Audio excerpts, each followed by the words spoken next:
aquele que habita no esconderijo do Altíssimo. A sombra do Onipotente descansará. Direi do Senhor: Ele é o meu Deus, o meu refúgio, a minha fortaleza, e nele confiarei. Porque ele te livrará do laço do passarinheiro e da peste perniciosa. Ele te cobrirá com as suas penas, e debaixo das suas asas estarás seguro. A sua verdade é escudo e broquel.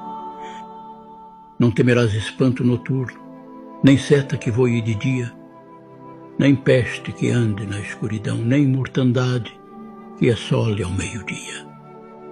1000 cairão ao teu lado e 10.000 à tua direita, mas tu não serás atingido, porque aos seus anjos dará ordens a teu respeito, para que te guardem em todos os teus caminhos. Se você crê, então escreva. Amém.